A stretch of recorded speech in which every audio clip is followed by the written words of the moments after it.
Welcome to Revelation Unraveled. I'm your host, William Tapley, also known as the third eagle of the apocalypse and the co-prophet of the end times. On this program, I want to talk about some areas in Scripture that Satan does not want you to know about, especially in this first half of the tribulation period, which we are currently going through. And I'm talking specifically about the identities of the scarlet beast and the whore of Babylon in Revelation, about the identities of the ram and the goat in Daniel chapter number 8, about the identities of the kings in Daniel chapter number 11, about the identities of the bear, the lion, and the leopard in Daniel chapter number 7. This video is also a response to P.P. Simmons, and I guess that would be Carl Gallups, who recently made several videos about the identity of the whore of Babylon in Revelation. In his first video, he claimed that the whore of Babylon was the Catholic Church. And of course, that is nonsense. To his credit, at the end of that video, he did say he wasn't sure. Well, let me assure you, Carl Gallups, you were mistaken. And then he did another video a few weeks later in which he said that the whore of Babylon was the United States. Okay, now you've got it right, Mr. Gallups. But let me assure you, Mr. Gallups, God is not the author of confusion. I hope you delete that video in which you claim that the whore of Babylon symbolizes the Catholic Church, because that is a grievous error. People really need to know in these end times what the truth is, because John makes it clear you must go out from Babylon. And why must you leave Babylon? In order to avoid her plagues. Now, the previous entities which I spoke about, the lion, the bear, the leopard, the last king of the north, the last king of the south, the whore of Babylon, and the scarlet beast, that all refers to the end-time struggle between capitalism in the west and communism in the east. This end-time struggle is between two systems, neither of which is worthy. Both must be destroyed before Jesus can set up his millennial kingdom. Now, in this first half of the tribulation period, capitalism will be destroyed by communism. And of course, at the end of the 7 years of tribulation, at the Battle of Armageddon, Jesus will destroy the one-world communist tyranny. Now, on this program, I also want to talk about another great error that you will find in many videos on YouTube, and that is that people are saying that the whore of Babylon in Revelation 17 is not the same as the whore of Babylon in Revelation 18. Again, this is nonsense. I want to prove to you that John is talking about the exact same entity in both Revelation 17 and 18. First of all, let's start out by looking at Revelation 17, verse 1. Come here, I will show to you the judgment of the great whore that sits on many waters. Now, this description in 17 is almost identical to John's description of the whore of Babylon in chapters 18 and 19. Let's look at 19, verse 2. For true and right are his judgments, for he has judged the great whore. And in 17, verse 2, with whom the kings of the earth have committed fornication. And John uses almost the exact same terminology in 18, verse 3. And the kings of the earth have committed fornication with her. And in 18, verse 9. And the kings of the earth who have committed fornication and lived deliciously with her shall mourn her and lament for her when they shall see the smoke of her burning. So now I think we are beginning to see the difference between the whore of Babylon in Revelation 17 and in Revelation 18. In Revelation 17, St. John describes the whore of Babylon, that is, our own decadent Western civilization. But in 18, he describes our destruction. Now let's continue in Revelation 17, verse 2. And the inhabitants of the earth have been made drunk with the wine of her fornication. And now in 18 verse 3, we find almost the exact same description.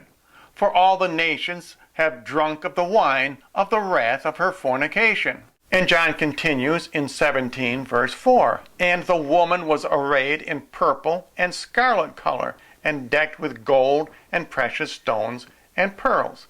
And now in 18:16, almost an identical description. And saying, Alas, alas, that great city that was clothed in fine linen, and purple, and scarlet, and decked with gold and precious stones and pearls. And the merchants of the earth shall weep and mourn over her, for no man buys their merchandise any more. So notice again, in chapter 17, John describes the whore of Babylon, whereas in 18, he describes her destruction. And also please note that the merchants of the world weep and mourn because no one will buy their merchandise anymore. To say that this is the Vatican or the Catholic Church is worse than a joke. It is going to lead people to their destruction. You must know who it is you are to go out from if you want to avoid her plagues. Elsewhere in chapter 18, John describes 28 different items which the whore of Babylon imports, including, by the way, automobiles. Of course, John describes them as chariots. And as I am sure most of you know, the United States is the greatest importer in the world. The whore of Babylon is not the Catholic Church, nor Israel, nor any other religious entity. The whore of Babylon is our own decadent Western capitalism. Continuing now in 17, verse number 5. And on her forehead was a name written, Mystery, Babylon the Great. Remember that phrase, Babylon the Great. The mother of harlots and abominations of the earth. And now let's look at 18, verse 10. Standing afar off for the fear of her torment, saying, Alas, alas, that great city Babylon, that mighty city, for in 1 hour is your judgment come. Now I hate to say it, but judgment in 1 hour sounds like a nuclear holocaust. And a similar description in 18, verse 21. And a mighty angel took up a stone like a great millstone, and cast it into the sea, saying, Thus with violence shall that great city Babylon be thrown down, and shall be found no more at all. Now let me pause here a minute, because I realize that many people say that the whore of Babylon, being a city, cannot represent the United States. But John often interchanges city and country. As another example, he calls Jerusalem Sodom and Egypt. Therefore, if Egypt and Jerusalem can be synonymous, certainly a city and the United States can be synonymous. And in 17, verse 6, And I saw the woman drunken with the blood of the saints and with the blood of the martyrs of Jesus. And now in chapter 18, almost the exact same description. And in her was found the blood of prophets and of saints and of all that were slain on the earth. And in 19, verse 2, For true and righteous are his judgments, for he has judged the great whore, which did corrupt the earth with her fornication, and has avenged the blood of his servants at her hands. Please notice the 4 groups: prophets, saints, those who are slain on earth, and servants. The other day, a YouTuber sent me a message saying that the whore of Babylon is a Catholic Church, and these martyrs and saints refer to people like Joan of Arc. Well, I admit Joan of Arc was martyred, and I believe a diocese in Burgundy took part in it, and I believe that was because they were cooperating with the English. But I really doubt if in this century God is going to destroy the Vatican because of Joan of Arc. Joan of Arc is now a saint in the Roman Catholic Church. The fact is, the whore of Babylon is primarily the United States of America. And these prophets, saints, and martyrs and servants who she kills refers to the aborted babies.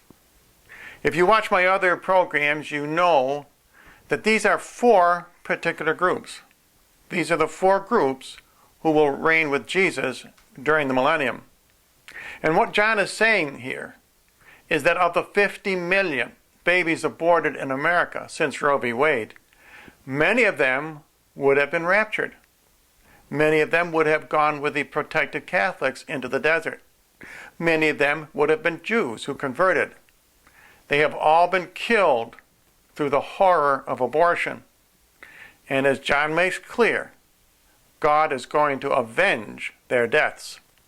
17 verse 16, and the 10 horns which you saw on the beast.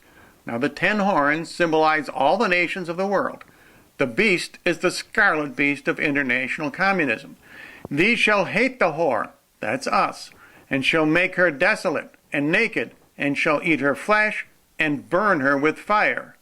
And in 18 verse 8, almost the exact same description. Therefore shall her plagues come in one day, death and mourning and famine, and she shall be utterly burned with fire. Of course, I fully understand that most Americans cannot conceive that we could ever lose a war. But according to Bible prophecy, Barack Obama will lead us to defeat in World War III. That is the meaning of the destruction of the whore of Babylon. So in conclusion, please do not listen to the voices of confusion.